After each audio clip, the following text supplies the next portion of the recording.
চট্টগ্রামে 1 মাস ধরে জলাতঙ্কের টিকা সংকটে সরকারি হাসপাতালগুলো প্রতিনিয়ত চরম ভোগান্তিতে পড়তে হচ্ছে রোগীদের। সরকারিভাবে টিকা সরবরাহ না থাকায় বাইরে থেকে জলাতঙ্কের টিকা ক্রয় করতে হচ্ছে তাদের। রতন দাসের ছবিতে চট্টগ্রাম থেকে নয়ন বড়ুয়া জয়ের রিপোর্টে বিস্তারিত। পশু প্রাণী কামড়ালে বা আঁচড় দিলেই দ্রুত সময়ের মধ্যে আক্রান্ত রোগীর প্রয়োজন হয় জলাতঙ্কের টিকা। সেই টিকাও এখন পাওয়া যাচ্ছে না চট্টগ্রামের সরকারি হাসপাতালগুলোতে।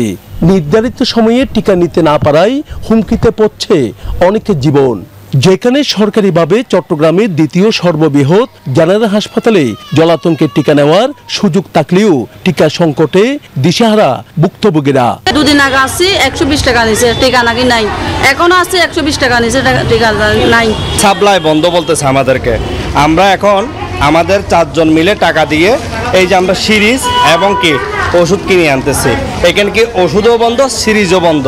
এখানে আইয়ের কোনো সরকারিভাবে কোনো ভ্যাকসিন পাই নাই, ওরা বলছে সাপ্লাই নাই। তবে জেনারেল হসপিটালের চিকিৎসকরা বলছেন সরবরাহে ঘাটতি থাকায় 1 মাস ধরে বন্ধ রয়েছে টিকা দেওয়ার কার্যক্রম। আমরা ঢাকা থেকে সাপ্লাই আসলে আমরা দিই, ঢাকায় টোটালি যেখান থেকে পাঠাই সেন্ট্রাল ইয়ার থেকে ওখানেই নেই টিকাটা।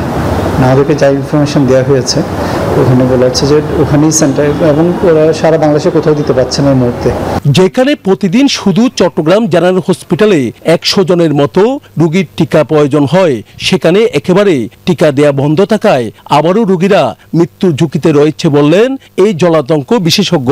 রোগীর চাপ প্রচুর, পার ডে প্রায় 200 পেশেন্টকে আমরা টিকা দিই, 200 প্লাস বা 200 কম, এরকম অ্যারাউন্ড 200 প্রতিদিন হয়।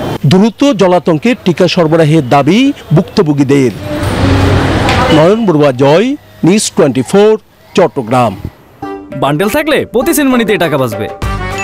বিকাশ সেনমানি বান্ডেল কিনে জিতুন প্রতি লেনদেনে।